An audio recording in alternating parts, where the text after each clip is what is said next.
કામ ધંધો કરે નહીં, ખોટી નાની નાની વાતમાં ઝઘડા કરે, બાજે બધા ભેગા થઈને. ધોળીમાં નહીં આવું, અમદાવાદમાં એક મકાન લે તો હું આવું. કેટલા વર્ષથી રીહામણે છે ઉષાબેન? સવા 2 વર્ષ. એટલે બનાવવામાં તો જો કે આ જે ઓલું હોય આપણે કેવી ને કે આ લફડા બાબત. મારે લગ્ન થયા હતા અને મારે દફા મારી ચાલુ ને ચાલુ છે ત્યાં મારા સાસરીમાં બધાની જરૂર. તો નમસ્તે મિત્રો, સોશિયલ મીડિયામાં ખૂબ જ ઓડિયો વાયરલ થઈ રહેલો છે. અમદાવાદ જિલ્લાનું ધોળી ગામથી સાગરભાઈ રાઠોડ ઉપર આવ્યો ગૌતમભાઈનો ફોન. બંને માણસ વચ્ચે સમાધાન બાબતનો ફોન આવ્યો. તો ચાલો પૂરું રેકોર્ડિંગ, પણ તે પહેલા વિડીયોને લાઈક કરી નાખો અને ચેનલ ઉપર નવા હોય તો સબસ્ક્રાઇબ જરૂરથી કરજો. ચાલો સાંભળીએ રેકોર્ડિંગ. આખું નામ? ગૌતમભાઈ મોતીભાઈ પરમાર. કયું ગામ? ધોળી. તાલુકો? તાલુકો ધંધુકા, જિલ્લો અમદાવાદ. બરોબર, બોલો. શેના માટે છે તમારે? આપણે આપણા ઘરના બૈરા માટે. હું છું છે બૈરાને? એ હવા 2 વર્ષથી ત્યાં એમના પપ્પાને ત્યાં છે પિયરમાં. હા. અને તો અમારું ગામ ધોળીપાલ છે, ત્યાં આવવાની ના પડે છે કે ધોળીમાં નહીં આવું, અમદાવાદમાં એક મકાન લે તો હું આવું. તકલીફ શું આ પડી એમાં તમારે? તકલીફમાં તો એવું છે ને કે અહીંયા થોડુંક અમારા ધોળીમાં એવો બનાવ બન્યો છે. હા. બરાબર, અને એ માટે અહીંયા ધોળીમાં આવવાની ના પડે છે. શેનો બનાવ બન્યો? એટલે બનાવમાં તો જો કે આ જે ઓલું હોય આપણે કેવી ને કે આ લફડા બાબત. હા. એ બાબતનો બનાવ છે, પણ બ્લેકમેલ જો કે મારા ઘરના રહ્યા એમને બ્લેકમેલ કરેલી છે. બરોબર. બરાબર. હા હા. એના હિસાબે કે મારે કે ગામમાં બનાવ બન્યો છે મારી સાથે, અને કે મારે ગામમાં રહેવું તો કે આમાં બધા કઈ કોઈ પાણી ભરવા છે, કોઈ બકાલો લેવા જાય તો કોઈ માણસ જોવા છે ને ખોટી નજરેથી. હા હા. એટલે એના બીકથી કે મારે કે ધોળીમાં નહીં આવવું. ઠીક. તમારા ઘરના નામ શું છે? ઉષાબેન. ઉષાબેન, આખું નામ? ઉષાબેન ગૌતમભાઈ પરમાર. બરોબર. ઈ કયા ગામના છે? એ મોરવાડ. બરોબર. તમારે શું સમાધાન કરવું છે?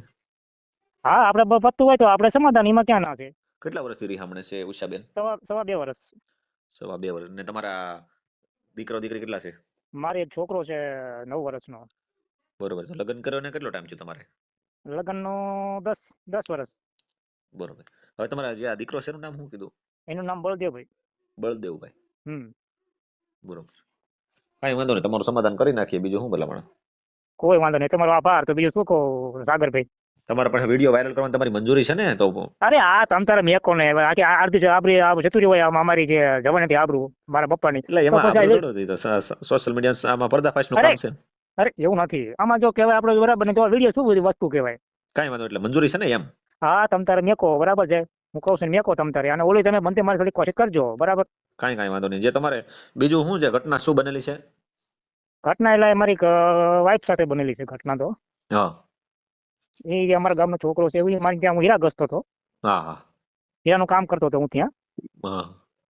અને મારે એટલે પેલા એક ફોન ને કઈ બીજી કઈ ફોન ને કઈ મારી સગવડ હતી નહીં, આપણે કઈ ફોન બીજો લઈ એક મારી પાસે ફોન હતો મારી જોડે. હા. અને એને પછી પેલા મારી વાઈફે ભય માન્યો. હા. બરાબર. અને પછી એને નજર બગાડી કાળી. ઠીક. ટૂંકમાં એવું તો બધા અત્યારે બહુ સાદો ભાગ એવું બધું હાલે જ છે, કરે જ છે બધા દગો. જે ભાણામાં ખાય એ ભાણામાં થૂકે, એટલે ઈ બધા નુગરા કહેવાય. મરદનો ફાડ્યો થોડોક, આ તો ઓરિજિનલ હોય ને મરદનો ફાડ્યો, ઈ આવું ન કરે, એમ જાણું એમ છે. ના કાંઈ વાંધો નહીં. હવે તમારો સમાધાનનો નંબર છે બેન? આપણે ઉષાબેન નો નંબર છે તમારી પાસે? હા, બોલી જાવ નંબર. હેલો. હલો, ઉષાબેન બોલો? હા. ધોળીપાલથી. હા. બેન, હું સામાજિક કાર્યકર સાગરભાઈ રાઠોડ બોલું છું, મહુવાથી. હવે તમારા ઘરવાળા તમે અત્યારે ક્યાં છો બેન? અત્યારે હું મારા પિયરમાં છું. બરોબર બરોબર.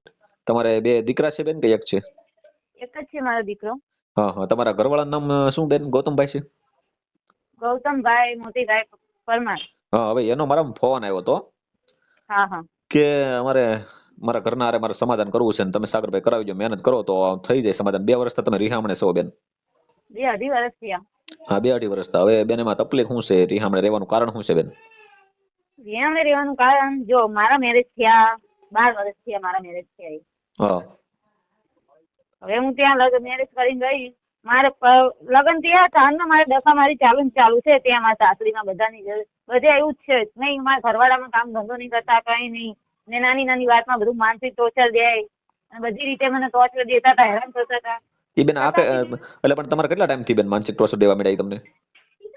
પહેલાથી ને મારા બધું નાની નાની વાતમાં ઝઘડા ચાલુ ને ચાલુ હતા. તો બી મને એમ થયું કે જવા દે, હું મારા પપ્પા એકલા છે, મારી મમ્મી નથી. હું નાની 5 વર્ષની હતી ત્યારે મારા મમ્મી એક્સપાયર થઈ ગયા. તો ત્યારથી હું અહીંયા પછી અમે પપ્પાએ પરણાવી દીધા તો અમે એમ કે ભાઈ જે થઈ ગયું અમે મેરેજ કરી અને હું અહીંયા ગઈ તો મારા પપ્પાનું વાત કરતી જ નથી મને આવી રીતે પહેલાથી જ હેરાન કરે છે.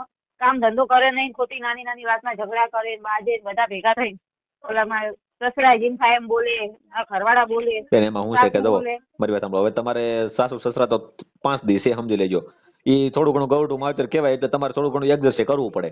પછી તમે સસરા નહીં, મારી વાત સાંભળો, સાસુ સસરાનો તો મને કાંઈ વાંધો નથી, પણ મેન જે માણસ મારા ઘરવાળા છે એ જ મેન માણસ નો સમજે તો શું કામ ધંધો ના કરે.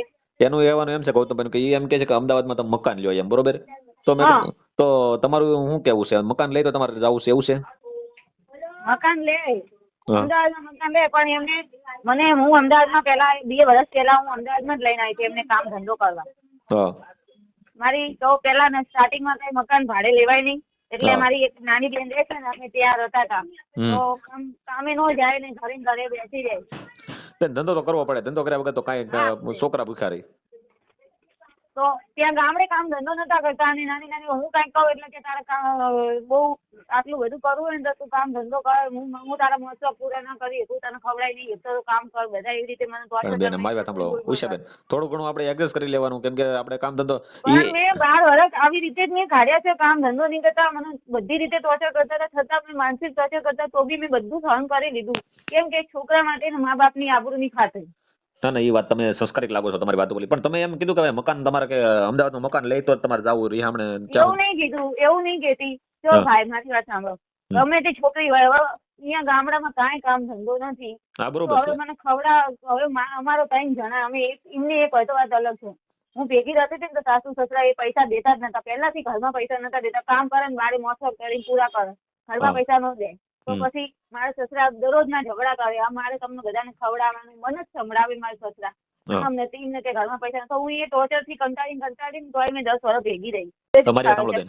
હવે કદાચ તમે એ ધંધે સમજી લો કે તમે જો અમદાવાદ નું કહો છો, બરોબર, ત્યાં તમે ધંધે બધા ચડી જાવ તો તમે આવો ખરા, તમારું સમાધાન એવી રીતે તમે આવો ખરા? એમ હું તો આવા તૈયાર છું, પણ એ મને મૂકીને જતા રહે છે. એમ કેવા માંગુ, મારી બેન ના ઘરે મને રાતના 12 વાગે મૂકીને 2 વાર જતા રહ્યા છે.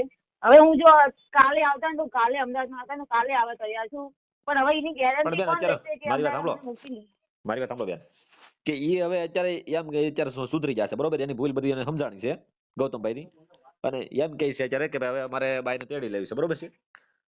તમારે કાંઈ કેસ થયેલો છે ને ગામમાં કાંઈ એટ્રોસિટી નો? હા, એ બી એ લોકોએ કરાવડાવ્યું બધું, કેસ ને બેસ કબાડા બધું એ લોકોએ જ કરાવડાવ્યું. એટલે તમારી ઘટના હકીકતમાં બની હતી કે ખોટી વાત છે?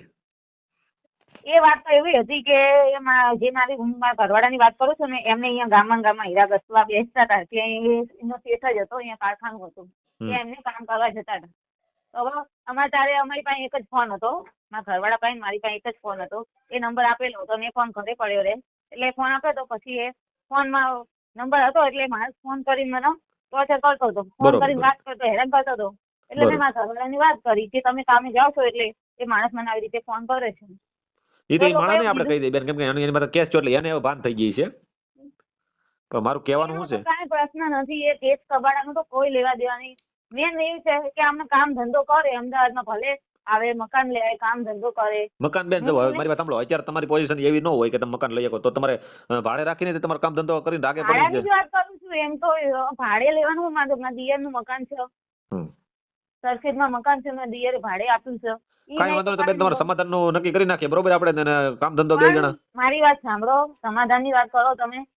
હું એ આવે મને લેવા, અમદાવાદમાં મકાન લે, કામ ધંધો કરો, મહિનો 15 દાડા રહે, પછી મને એમ લાગે કે કામ કરો અને એ મને લેવા બી આવો, હું જવા તૈયાર છું.